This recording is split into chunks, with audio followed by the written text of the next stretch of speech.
കാർഷിക മേഖലയിൽ നിന്നും യുവാക്കൾ വ്യതിചലിക്കുമ്പോഴും കാർഷിക മേഖലയിൽ യുവാക്കൾക്ക് മാതൃകയായി വയനാട് ജില്ലയിലെ പൊഴുതന ഗ്രാമപഞ്ചായത്തിൽ കാമ്പ്രത്ത് വീട്ടിൽ ആഷിക്കും ഷഹീറും. ഇവരെ കൃഷിദർശൻ പരിപാടിയിലൂടെ പ്രിയ പ്രേക്ഷകർക്കായി ഞങ്ങൾ പരിചയപ്പെടുത്തുന്നു. കൃഷിദർശൻ പരിപാടിയുടെ പുത്തൻ ഒരു ഭാഗത്തിലേക്ക് ഏവർക്കും സ്വാഗതം. ഞങ്ങൾ മലപ്പുറത്ത് നിന്ന് വയനാട്ടിൽ കുടിയേറി പാർത്തതാണ്. അതായത് വല്യുപ്പ, ഉപ്പയുടെ ഉപ്പ മലപ്പുറത്ത് നിന്ന് കച്ചവടത്തിനും മറ്റ് കൃഷികൾ ചെയ്യാനായി വയനാട്ടിലോട്ട് വരികയും അങ്ങനെ ഈ പൊഴുതന ഗ്രാമപഞ്ചായത്തിലെത്തുകയാണ് ചെയ്തത്.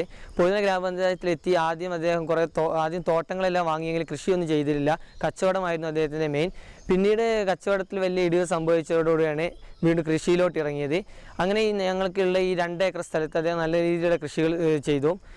ആദ്യം കാപ്പി വിളയാണ് ഇവിടെ ഏറ്റവും വയനാട്ടിന് അനുയോജ്യം. കാപ്പി, കുരുമുളക് എന്നീ ബഹുവിളകൾ മാത്രമാണ് ചെയ്തുകൊണ്ടിരുന്നത്. ഇത് ചെയ്തുകൊണ്ടിരിക്കുന്ന സമയത്ത് തന്നെ അദ്ദേഹം തോട്ടത്തിൽ തന്നെ മറ്റു കൃഷികളും ചെയ്തിരുന്നു. അങ്ങനെയാണ് ഞങ്ങളുടെ കൃഷിയുടെ ഒരു തുടക്കം, ഒരു ആരംഭം തന്നെ. അതിൽ നിന്ന് അദ്ദേഹം കുറേ കാര്യങ്ങൾ എൻ്റെ ഉപ്പയ്ക്കും പഠിപ്പിച്ചു കൊടുക്കുകയും ഉപ്പയും കഴിയുന്നത്ര രീതിയിൽ ചെയ്യുകയാണ്. അങ്ങനെ ഒരു കുറേ വർഷങ്ങൾക്ക് ശേഷം ഈ തോട്ടത്തിൽ നല്ലൊരു വിളവ് ലഭിക്കാൻ തുടങ്ങിയതോടുകൂടെ വല്യുപ്പയുടെ ഒരു ആരോഗ്യാവസ്ഥ അതിന് ഒരു പ്രായത്തിൻ്റെ ഒരു പ്രശ്നം കൊണ്ട് അത് ഉപ്പയുടെ ഏൽപ്പിക്കുകയായിരുന്നു. ഉപ്പയ്ക്ക് കൃഷിയിൽ താല്പര്യമുണ്ടായിരുന്നെങ്കിലും ഉപ്പയ്ക്കുള്ള ഒരു വിദേശത്തൊരു ജോലി കിട്ടിയതോടൊപ്പം അങ്ങോട്ട് പോവുകയും ബാക്കി കാര്യങ്ങളെല്ലാം ഇവിടെ നല്ല രീതിയിൽ നടത്താൻ വേണ്ടി എന്നെ ഏൽപ്പിക്കുക എന്ന് മാത്രമല്ല, എനിക്ക് ചെയ്യാൻ പറ്റുന്നൊരവസ്ഥയിലായിരുന്നില്ല. ഞാൻ അതായത് പഠിക്കുകയായിരുന്നു ആ സമയത്ത്. എന്നാൽ പോലും എനിക്ക് കഴിയുന്ന രീതിയിൽ അന്ന് ഇപ്പോൾ ഗൾഫ് പോയ ഉടനെ തന്നെ കൃഷിയിൽ നോക്കി അങ്ങനെ കുറഞ്ഞ രീതിയിൽ കൃഷി ചെയ്ത് വരികയാണ് ഇവിടെ ഉണ്ടായിരുന്നത്.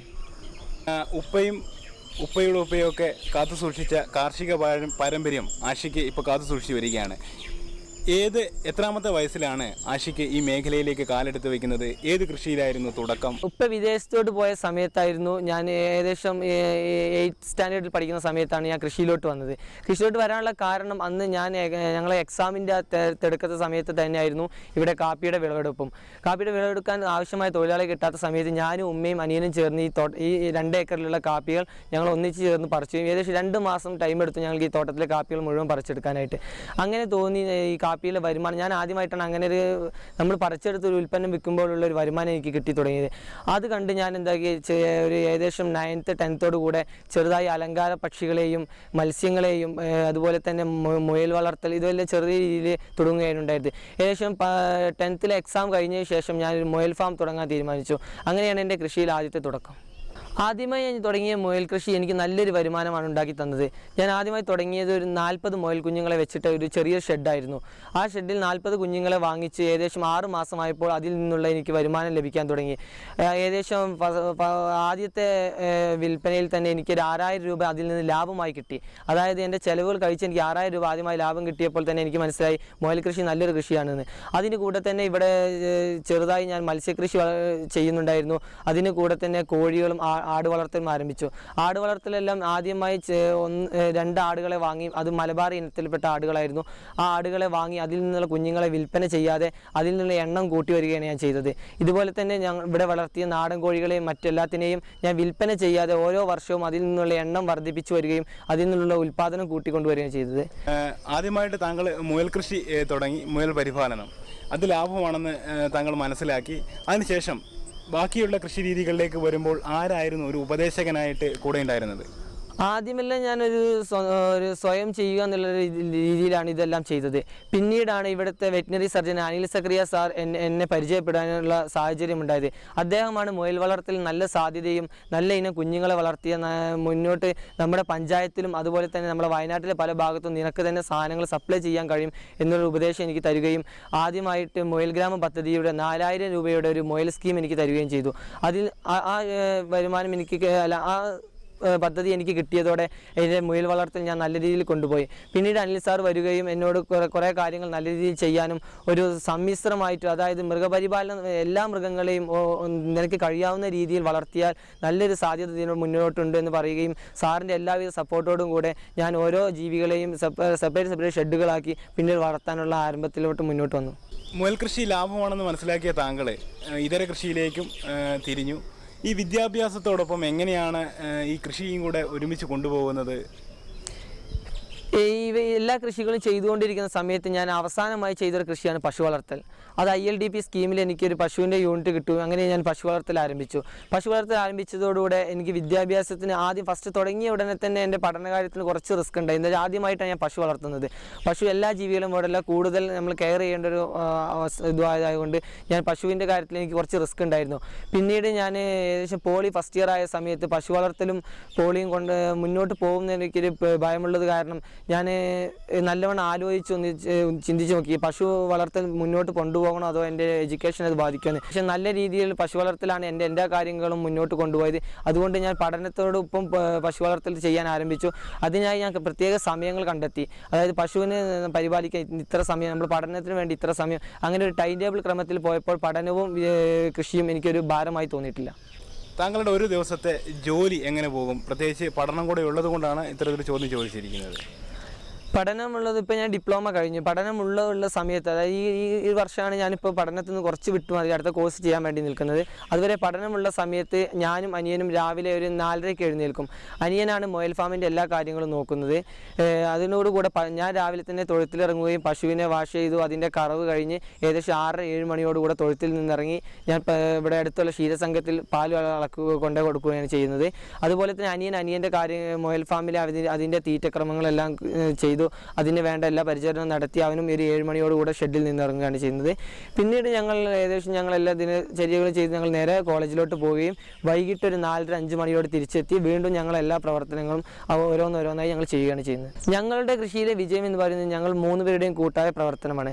ഉമ്മയുടെയും അനിയൻ്റെയും എൻ്റെയും പ്രവർത്തന ഫലം തന്നെ എന്ന് പറയാം. ഞങ്ങൾ ഇത്രയും കാര്യങ്ങൾ ചെയ്യാൻ ഞങ്ങൾ ഒരിക്കലും ഒരു ജോലിക്കാരെയോ ആശ്രയിക്കേണ്ടി വരുന്നില്ല. ഞങ്ങൾ അതിൻ്റേതായ സമയത്ത് ഓരോരുത്തർ ചെയ്യേണ്ട പണി ഓരോരുത്തർ ചെയ്യുന്നു. ഞങ്ങൾ ഇവിടെ ചെയ്യുന്ന ഓരോ പ്രവർത്തനങ്ങൾക്കും ഓരോരുത്തരുടെ ഡ്യൂട്ടി ഉണ്ട്. അതായത് ഉമ്മ ആടിൻ്റെ കാര്യങ്ങളാണെങ്കിൽ എനിക്ക് പശുവിൻ്റെ കാര്യം, അനിയനും മുയലിൻ്റെ കാര്യം, അങ്ങനെ ഓരോരുത്തർക്കും കൃത്യമായ സമയം വെച്ചിട്ട് ഓരോ കാര്യങ്ങൾ ചെയ്യുന്നതുകൊണ്ട് ഞങ്ങൾക്കിത് റിസ്ക്കായി തോന്നുന്നില്ല.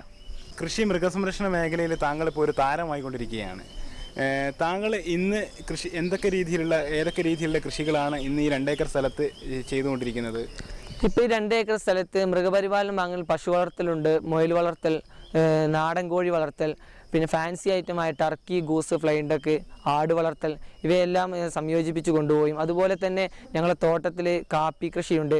അതിനിടവേളയായി തെങ്ങ്, കവുങ്ങ്, വാഴ, കുരുമുളക്, ഏലം, പച്ചക്കറി, ഇതെല്ലാം അതായത് മൃഗസംരക്ഷണവും കൃഷിയും രണ്ടും കൂടെ ഒരുമിച്ച് നല്ല രീതിയിലാണ് ഇപ്പോൾ ഞങ്ങൾ കൊണ്ടുപോകുന്നത്. കാർഷിക പാരമ്പര്യത്തിൻ്റെ ഈറ്റില്ലം എന്നൊക്കെ നമുക്ക് വേണമെങ്കിൽ നമ്മുടെ സംസ്ഥാനത്തെ അല്ലെങ്കിൽ നമ്മുടെ ഭാരതത്തെ വിശേഷിപ്പിക്കാം. ഇന്നിപ്പം യുവാക്കൾ കാർഷിക മേഖലയിൽ നിന്നും പിന്തിരിയുന്ന ഒരു കാഴ്ചയാണ് നമ്മൾ കണ്ടുകൊണ്ടിരിക്കുന്നത്. ഇത്തരമൊരു അവസ്ഥയിലും വിദ്യാർത്ഥിയായ താങ്കൾ എന്തുകൊണ്ടാണ് ഈ മേഖലയിൽ പിടിച്ചു നിൽക്കുന്നത്? എന്താണ് വിദ്യാർത്ഥി കർഷകരോട് അല്ലെങ്കിൽ വിദ്യാർത്ഥികളോട് ഇനി പറയാനുള്ളത്? ഇപ്പോഴത്തെ യുവതലമുറ, അതായത് യങ്ങസ്റ്റ് ആയിട്ടുള്ള ആളുകളെല്ലാം കമ്പ്യൂട്ടർ, മൊബൈൽ പോലെയുള്ള നൂതന സാങ്കേതിക വിദ്യയുടെ പുറകെ പോവുകയാണ്. എന്നാൽ പോലും കൃഷി നല്ല ലാഭകരമാണെന്ന് ഞാൻ ഇതിൽ നിന്ന് തിരിച്ചറിയുകയും ഇത് നല്ല വരുമാനമുള്ള കാര്യമാണ് എനിക്ക് മനസ്സിലായി. ഇതുപോലെ തന്നെ ഇപ്പോഴത്തെ യുവാക്കൾക്ക് ആർക്കും ഇതിലോട്ട് വരാൻ തീരെ താല്പര്യമില്ല. എല്ലാവർക്കും വേണ്ടത് പെട്ടെന്ന് പണം ഉണ്ടാക്കുക, വലിയ ആളാകുക, ആ നിലയിലാണ് എല്ലാവരും ചിന്തിക്കുന്നത്. ഇതൊരു താഴ്ന്ന ഒരു ജോലിയായിട്ടാണ്. പക്ഷേ ഇന്നത്തെ എനിക്ക് കിട്ടിയ പ്രോത്സാഹനവും എനിക്ക് കിട്ടിയ എല്ലാ അംഗീകാരങ്ങളും കണ്ടു ഇപ്പോൾ വീണ്ടും യുവതലമുറ ഇതിലോട്ട് തിരിച്ചു വരുന്നുണ്ട്. ഇപ്പോൾ തന്നെ എൻ്റെ ഫ്രണ്ട്സുകളാണെങ്കിൽ തന്നെ പറയാം, കമ്പ്യൂട്ടർ കോഴ്സ് ചെയ്യുന്ന എല്ലാവരും അവരവർക്കുള്ള സ്ഥലത്ത് നല്ല രീതിയിൽ കൃഷി ചെയ്ത് മുന്നോട്ട് വരാനും എന്നിൽ നിന്ന് സഹായങ്ങൾ തേടാനും അവർ വരുന്നുണ്ട്. അപ്പോൾ യുവതലമുറ ഇതിൽ നിന്ന് വിട്ടു നിൽക്കുന്നു എന്ന് ഞാൻ പറയുന്നില്ല. എന്നാലും കൂടുതൽ ആളുകൾ ഇതിലോട്ട് വരുന്നുണ്ട്. ഇപ്പോൾ അത് ഇതിൻ്റെ ലാഭം പ്രതീക്ഷിച്ച് വരുന്നവരും അല്ല ഇതിനോടുള്ള താല്പര്യം പ്രതീക്ഷിച്ച് വരുന്നവരും 2 തരത്തിൽ വരുന്നുണ്ട്. അപ്പോൾ ഓരോ ആളോടും എനിക്ക് പറയാനുള്ള എല്ലാവരോടും ലാഭം മാത്രം പ്രതീക്ഷിച്ച് ഇങ്ങനെ ഒരു സംരംഭത്തിൽ വരരുത്. ഇത് ചെയ്യാനുള്ള താല്പര്യം, നമുക്ക് വേണ്ടി, നമ്മുടെ നാടിന് വേണ്ടി എന്തെല്ലാം ഇതിൽ നിന്ന് ചെയ്യാൻ കഴിയും എന്നുള്ള എല്ലാ കാര്യങ്ങളും ഉൾക്കൊള്ളിച്ചുകൊണ്ട് ഇതിലോട്ട് വരിക. അങ്ങനെ ചെയ്താൽ മാത്രമേ നല്ലൊരു വിജയം ഇതിൽ നിന്ന് ഉണ്ടാവാൻ സാധിക്കുകയുള്ളൂ. താല്പര്യമാണോ ഒരു കൃഷിയുടെ വിജയമെന്ന്? താല്പര്യം മാത്രമാണ് കൃഷിയുടെ വിജയം എന്ന് ഞാൻ പറയുന്നില്ല. പക്ഷെ താല്പര്യം വേണം. നമ്മൾ കൃഷിയിൽ ഇത് നഷ്ടങ്ങളും ലാഭങ്ങളും ഉണ്ടാകാറുണ്ട്. ലാഭം മാത്രം പ്രതീക്ഷിച്ച് കൃഷിയിലോട്ട് ഇറങ്ങിയാൽ അത് വിജയകരമാകണമെന്നില്ല. അതിന് കൂടെ നഷ്ടവും ഉണ്ടാവുമെന്നൊരു വിചാരം ഇതിൽ എന്തായാലും നമ്മൾ ഉൾക്കൊള്ളേണ്ട ഒരു കാര്യമാണ്. നമ്മൾ ചെയ്യുന്ന കാര്യങ്ങൾക്ക് എല്ലാം മെച്ചത്തിൽ വരണം ഒരിക്കലും പറയാൻ പറ്റില്ല. പക്ഷേ ഇത് മെച്ചത്തിൽ വരാൻ ഒരേ ഒരു കാര്യമുള്ളൂ, സമ്മിശ്രമായി ചെയ്യുക. എല്ലാം ഒരേ രീതിയിൽ സമ്മിശ്രമായി ചെയ്താൽ ഒന്നിൽ നിന്ന് നമുക്ക് നഷ്ടം സംഭവിച്ചാൽ മറ്റൊന്നിൽ വീണ്ടെടുക്കാൻ കഴിയും. എൻ്റെ ഒരു വിജയം അത് തന്നെയാണ്. പുതിയ യുവാക്കൾ ഇതിലോട്ട് വരുന്നുണ്ടെങ്കിലും അവന് സമ്മിശ്രമായുള്ള കൃഷിരീതി ചെയ്യാൻ ഞാൻ അവരോട് താല്പര്യപ്പെടുന്നു. നമ്മുടെ കാർഷിക മേഖലയിൽ 2 രീതിയിലുള്ള കൃഷിയുണ്ട്. പ്രത്യേകിച്ച് രാസവളങ്ങൾ ഉപയോഗിച്ചും ജൈവവളങ്ങൾ ഉപയോഗിച്ചും. ഏത് രീതിയിലുള്ള കൃഷിയോടാണ് താങ്കൾക്ക് താല്പര്യം? ഏത് കൃഷിയാണ് താങ്കൾ അനുവർത്തിച്ചു വരുന്നത്? ഞാനിപ്പോൾ ഒരു ജൈവ കർഷകനായിട്ടാണ് എൻ്റെ കൃഷിയിടം മുന്നോട്ട് കൊണ്ടുപോകുന്നത്. ജൈവ കർഷകനായിട്ടുള്ളൊരു മെച്ചം എന്ന് പറഞ്ഞാൽ ഇപ്പോഴത്തെ രാസവളത്തിൻ്റെ വിലയും ഇപ്പോഴത്തെ കീടനാശിനികളുടെ പാരിസ്ഥിതിക പ്രശ്നങ്ങളും എല്ലാം ഒഴിവാക്കി ജൈവ രീതിയിൽ ചെയ്യുന്നത് കൊണ്ട് വിളകൾ ഇരട്ടി വിളവാണ് എനിക്ക് ലഭിക്കുന്നത്. ഓരോ വിളയിൽ നിന്നും ആദ്യം ഞങ്ങളുടെ തോട്ടത്തിൽ ഞങ്ങൾ രാസവളം ഉപയോഗിച്ചിരുന്നു. അതിൽ നിന്നും ഒരു മാറ്റം വരുത്താനായി ഞാൻ ജൈവവളം ഉപയോഗിക്കാൻ തുടങ്ങി. ജൈവവളം ഉപയോഗിക്കാൻ തുടങ്ങിയതോടെ രാസവളത്തിൽ നിന്ന് ലഭിച്ച വിളവിൻ്റെ ഇരട്ടി വിളവാണ് ഞങ്ങൾക്ക് ലഭിച്ചത്. ഞങ്ങൾ അധികം ഉപയോഗിക്കുന്നത് ബയോഗ്യാസിൽ നിന്ന് വരുന്ന സ്ലറിയാണ്. ഈ സ്ലറി നല്ലൊരു വളമായതിനാൽ ഞങ്ങൾ എല്ലാ വിളകൾക്കും ചെയ്യുന്ന എല്ലാ വിളകൾക്കും അത് തന്നെയാണ് ഉപയോഗിക്കുന്നത്. അതുകൊണ്ട് ജൈവപരമായിട്ടുള്ളൊരു കൃഷി രീതിയാണെങ്കിൽ നമ്മൾ തൊട്ടടുത്ത പരിസ്ഥിതി പ്രശ്നങ്ങളും ഒഴിവാക്കാനും നല്ല വിളവ് ലഭിക്കാനും നമ്മുടെ ഉൽപ്പന്നങ്ങൾ ഏതൊരാളുകൾക്കും നല്ല രീതിയിൽ ഉപയോഗിക്കാനും എല്ലാത്തിനും അതുകൊണ്ട് സാധിക്കുന്നുണ്ട്. 2 ഏക്കറിൽ നിന്നും ഈ ജൈവ കൃഷിയിലൂടെ ഒരു വർഷം ഉണ്ടാക്കുന്ന ഉൽപ്പാദനം അതിനെ കണക്കൂട്ടുമ്പോൾ എത്ര രൂപ വരെ വരുമാനം ലഭിക്കുന്നുണ്ട്? ഇപ്പം ഞാൻ ചെയ്യുന്ന എല്ലാ കൃഷിയിൽ നിന്നും മൃഗസംരക്ഷണത്തിൽ നിന്നും കൃഷിയിൽ നിന്നും എല്ലാത്തിൽ നിന്നും കൂടി ഏകദേശം ഒരു വർഷത്തിൽ ഞാൻ മൊത്തമായിട്ട് എൻ്റെ ലാഭം കണക്കെടുക്കുകയാണെങ്കിൽ ഏകദേശം 4 ലക്ഷം രൂപ എനിക്ക് ഈ എല്ലാ കൃഷിയിടത്തിനും എല്ലാ ഉൽപ്പന്നത്തിൽ നിന്നുമായിട്ട് എനിക്ക് ലഭിക്കുന്നുണ്ട്. 22 വയസ്സോളം പ്രായം മാത്രമുള്ള താങ്കളെ തേടി ഏതൊക്കെ രീതിയിലുള്ള പുരസ്കാരങ്ങൾ അല്ലെങ്കിൽ അംഗീകാരങ്ങൾ തേടിയെത്തിയിട്ടുണ്ട്?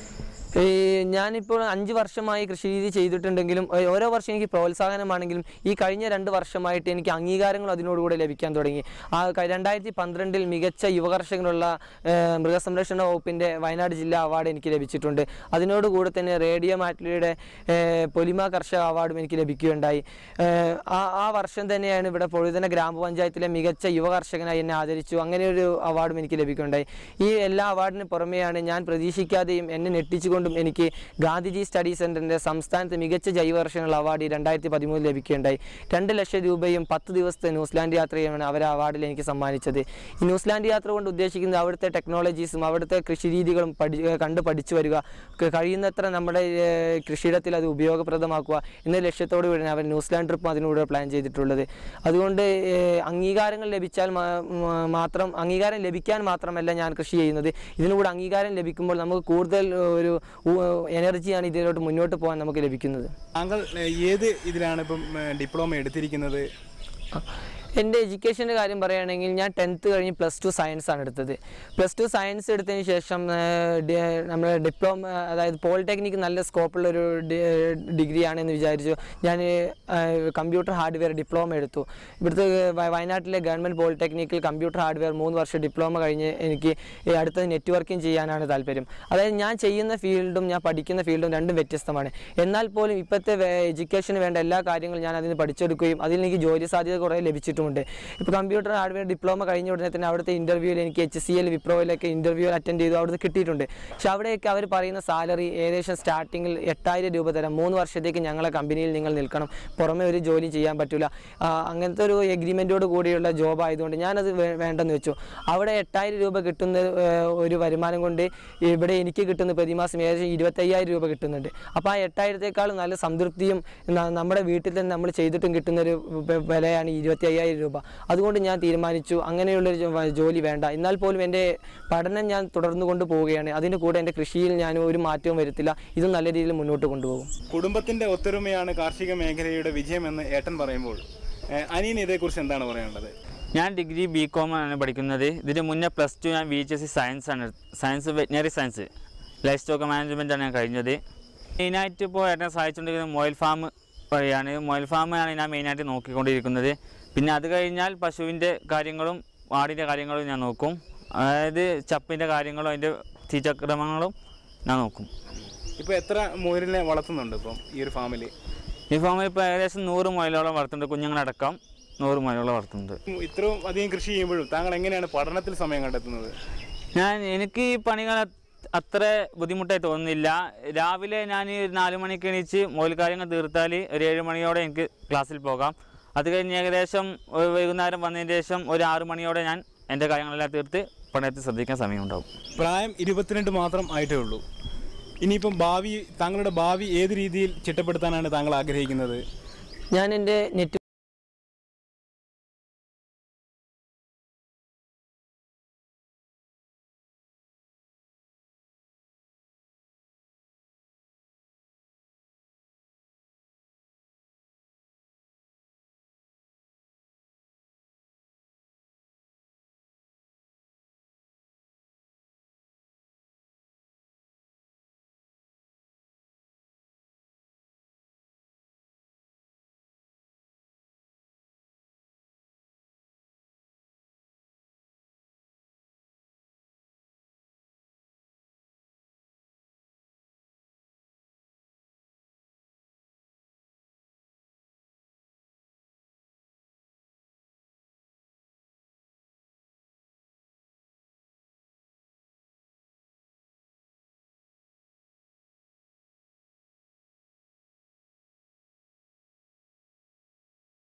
കർഷക സോദരരെ, ഇന്ന് തന്നെ ജില്ലയിൽ അടുത്തുള്ള ഭൂമി പരീക്ഷണ ലബോറട്ടറിയിൽ തീർച്ചയായും മണ്ണ് പരിശോധിപ്പിക്കുക. മണ്ണിൽ പോഷക തത്വങ്ങളും ഈർപ്പവും ചെടിയുടെ വളർച്ചയും കണക്കിലെടുത്ത് ആവശ്യത്തിന് മാത്രം പോഷക തത്വം ചേർക്കുക. പിന്നെ മണ്ണിൽ സൾഫർ, സിങ്ക്, ബോറോൺ പോലുള്ള സൂക്ഷ്മ പോഷകങ്ങൾ ഉണ്ടോ എന്ന് നോക്കാനും മറക്കരുത്. രാസവളത്തിന്റെയും ജൈവവളത്തിന്റെയും ശരിയായ ഉപയോഗം വഴി ഭൂമിയുടെ വളക്കൂറ് നിലനിർത്തൂ, ഉൽപാദനം വർദ്ധിപ്പിക്കൂ, ചെലവ് കുറയ്ക്കൂ, വിലപ്പെട്ട വിദേശ നാണ്യം ലാഭിക്കാനും സഹായിക്കൂ. മന്ദഗതിയിൽ നൈട്രജൻ പുറത്തുവിടുന്ന രാസവളങ്ങൾക്ക് വേപ്പിൻ പിണ്ണാക്ക് കലർന്ന യൂറിയ പോലുള്ളവയ്ക്ക് മുൻഗണന നൽകൂ. പിന്നെ ഇലകളിൽ യൂറിയ തളിക്കുക. അല്ല, ചേട്ടൻ ശരിക്കും ബുദ്ധിശാലിയായല്ലോ. കൂടുതൽ വിവരങ്ങൾക്ക് ബന്ധപ്പെടുക ജില്ലാ കൃഷി ഓഫീസർ അല്ലെങ്കിൽ കിസാൻ കോൾ സെന്റർ. അമ്മേ, ചോറ് വിളമ്പമ്മേ. ഒന്ന് ക്ഷമിക്കും മോളെ, ഇതുവരെയും പരിപ്പ് വെന്തിട്ടില്ല. വിഷമിക്കാതിരിക്കും പൊന്നുന്റെ അമ്മേ, ഇത്തവണ നമ്മുടെ പരിപ്പ് ശരിക്കും വെന്തോളും. എന്ന് വെച്ചാലോ? ഇത്തവണ NFSM കീഴിൽ പരിപ്പിന്റെ ഉൽപാദനം വർദ്ധിപ്പിക്കുന്നതിന്റെ രീതികൾ കാണിക്കുന്നതിന് വേണ്ടി രാജ്യത്ത് 1000 മേഖലകൾ തെരഞ്ഞെടുത്തിട്ടുണ്ട്. അതിൽ നമ്മുടെ പ്രദേശവും ഉൾപ്പെടുന്നു. ഇതുകൊണ്ട് നമുക്ക് എന്താ ഗുണം? നമുക്ക് നമ്മുടെ 5 ഏക്കർ പാടത്തിന് വളവും കീടനാശിനിയും കൂടാതെ മേൽത്തരം വിത്തിന്റെ മിനി കിറ്റും ലഭിക്കുമെന്നേ. പക്ഷേ ഇത്രയും പരിപ്പ് കൊണ്ട് നമ്മൾ എന്ത് ചെയ്യാനാ? എന്റെ ഭാര്യയെ, ഇപ്പോ സർക്കാർ പയർവർഗ്ഗങ്ങളുടെ താങ്ങുവിലയും നന്നായി വർദ്ധിപ്പിച്ചിട്ടുണ്ട്. കൂടാതെ ഇത് വാങ്ങുവാൻ വേണ്ട എല്ലാ ഏർപ്പാടുകളും ചെയ്തിരിക്കുന്നു. ഇതുമൂലം നമ്മുടെ വരുമാനം വർദ്ധിക്കില്ലേ? പിന്നെ നമ്മുടെ മോള് നല്ല സ്കൂളിൽ പോയി ഒരു വലിയ കൃഷിശാസ്ത്രജ്ഞയാകില്ലേ?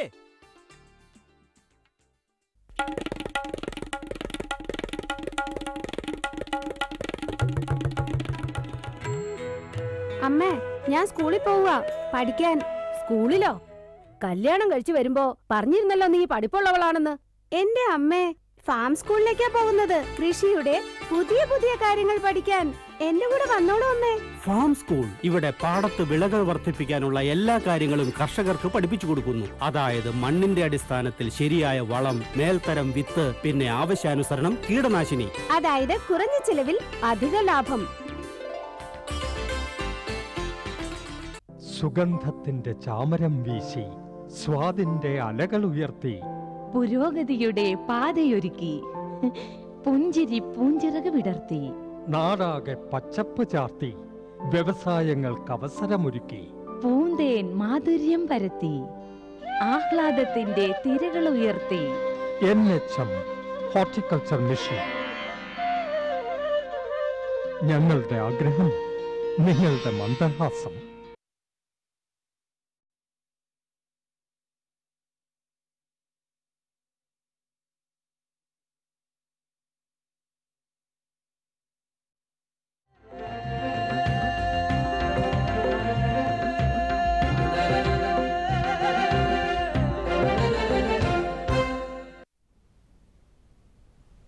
നമസ്കാരം. ദൂരദർശൻ കാർഷിക വാർത്തകളിലേക്ക് സ്വാഗതം. പ്രധാന വാർത്തകൾ. നാളികേരോൽപ്പന്ന നിർമ്മാണത്തിന് നാളികേര വികസന ബോർഡിന്റെ ധനസഹായം. കശുമാവ് കൃഷിക്ക് സബ്സിഡി. വിശദമായ വാർത്തകളിലേക്ക്. നാളികേര ഉൽപ്പന്നങ്ങൾ നിർമ്മിക്കുന്നതിനുള്ള സാങ്കേതിക വിദ്യയും ധനസഹായവും നാളികേര വികസന ബോർഡ് നൽകുന്നു. സംസ്കരിച്ച കരിക്കിൻ വെള്ളം, വെന്ത വെളിച്ചെണ്ണ, ചിപ്സ് എന്നിവ ഉണ്ടാക്കുന്നതിനുള്ള യൂണിറ്റുകൾക്ക് 50% സബ്സിഡി ലഭിക്കും.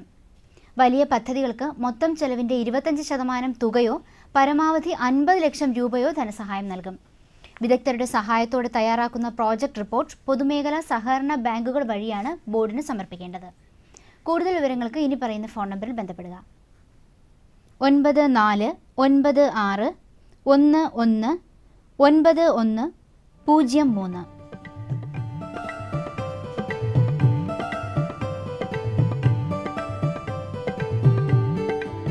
കോഴി വളർത്തൽ സംരംഭത്തിൽ പങ്കാളികളാകാൻ കർഷകരിൽ നിന്നും പൗൾട്രി വികസന കോർപ്പറേഷൻ അപേക്ഷ ക്ഷണിച്ചു. 2000 ചതുരശ്ര അടിയുള്ള കൂടുകൾ ഉള്ള കർഷകർക്ക് കോബ് 400 ഇനത്തിൽപ്പെട്ട ഇറച്ചിക്കോഴി കുഞ്ഞുങ്ങളും ഗ്രാമപ്രിയ ഇനത്തിലുള്ള മുട്ടക്കോഴി കുഞ്ഞുങ്ങളും കോർപ്പറേഷൻ നൽകും. വളർത്തി തിരിച്ചെടുക്കുന്ന സമ്പ്രദായത്തിലൂടെ ഇറച്ചിക്കോഴി കിലോയ്ക്ക് 4 രൂപയും മുട്ടക്കോഴി ഒന്നിന് 4 രൂപയും പ്രതിഫലമായി ലഭിക്കും. തീറ്റ, മരുന്നുകൾ എന്നിവ കോർപ്പറേഷൻ നൽകും. താല്പര്യമുള്ളവർക്ക് ബന്ധപ്പെടേണ്ട ഫോൺ നമ്പറുകൾ ഇനി പറയുന്നു. 0471 2478585. മറ്റൊരു നമ്പർ 9656001713.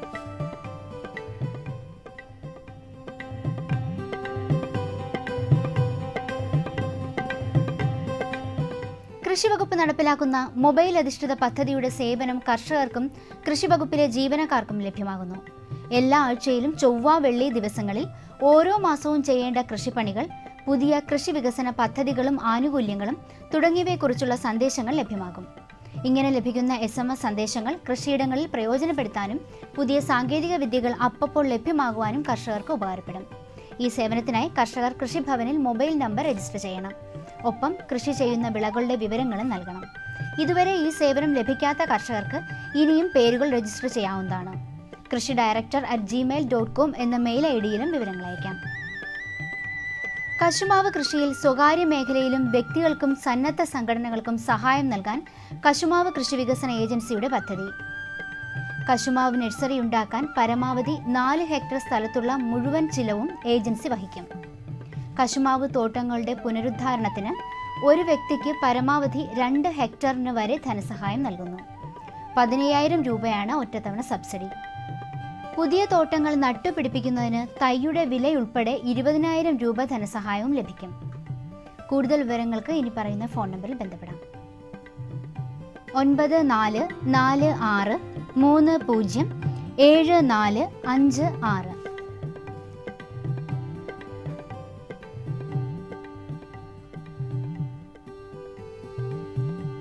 രാഷ്ട്രീയ കൃഷി വികാസ് യോജന പ്രോജക്ടിന്റെ ആഭിമുഖ്യത്തിൽ തിരുവനന്തപുരത്തെ കേന്ദ്ര കിഴങ്ങുവർഗ ഗവേഷണ കേന്ദ്രം വികസിപ്പിച്ചെടുത്ത ജൈവ കീടനാശിനിയുടെ പരീക്ഷണ വിജയാഘോഷവും വിളവെടുപ്പ് മഹോത്സവവും ജൂൺ 14 വെള്ളിയാഴ്ച വൈകുന്നേരം 3 മണിക്ക് പള്ളിച്ചൽ സംഘമൈത്രി ഫാമേഴ്സ് പ്രൊഡ്യൂസേഴ്സ് കമ്പനിയിൽ നടക്കും. ക്ഷീരവികസന വകുപ്പിന്റെ വാർഷിക പദ്ധതിയിൽ അതിയന്നൂർ ക്ഷീരവികസന യൂണിറ്റിൽപ്പെട്ട പുൽകൃഷി ചെയ്യാൻ താൽപ്പര്യമുള്ള കർഷകരിൽ നിന്നും അപേക്ഷ ക്ഷണിച്ചു. സെന്റിന് 6 രൂപയാണ് രജിസ്ട്രേഷൻ ഫീസ്. വിശദവിവരങ്ങൾക്ക് അടുത്തുള്ള ക്ഷീര സഹകരണ സംഘങ്ങളുമായോ 9497639939 എന്ന നമ്പറിലോ ബന്ധപ്പെടാം.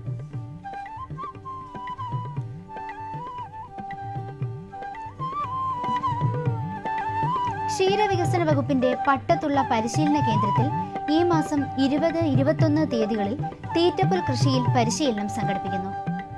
പങ്കെടുക്കാൻ താൽപ്പര്യമുള്ളവർ രജിസ്ട്രേഷൻ ഫീസായ 10 രൂപ അടയ്ക്കേണ്ടതാണ്. കൂടുതൽ വിവരങ്ങൾക്ക് ബന്ധപ്പെടേണ്ട ഫോൺ നമ്പർ 0471244091.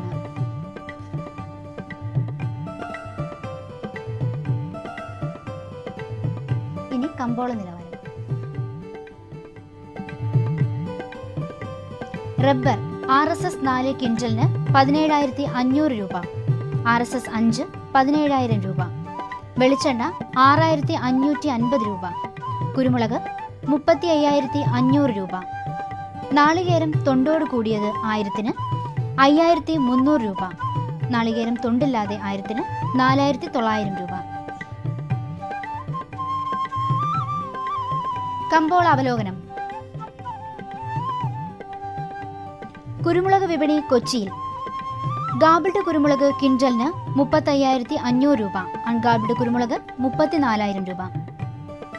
കുരുമുളക് വിപണി കൽപ്പറ്റയിൽ ചേട്ടൻ കുരുമുളക് ക്വിൻ്റലിന് 33,000 രൂപ, വയനാടൻ കുരുമുളക് 33,500 രൂപ.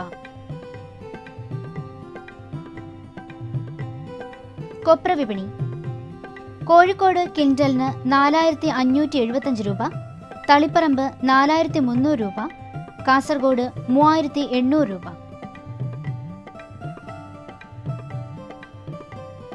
വെളിച്ചെണ്ണ ക്വിൻ്റലിന് കണ്ണൂരിൽ 7,000 രൂപ, കോട്ടയത്ത് 7,000 രൂപ, ആലപ്പുഴയിൽ 6,500 രൂപ. കാലാവസ്ഥ.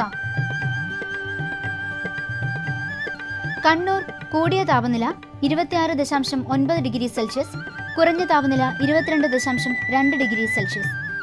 Kozhikode 26.2 degree Celsius 23, Kochi 27.6, 21, Alappuzha 28, 21.8, Punalur 29, 22.4, Thiruvananthapuram 29.7, 23.1 degree Celsius. ഇതോടെ ഇന്നത്തെ കാർഷിക വാർത്തകൾ സമാപിക്കുന്നു. നമസ്കാരം.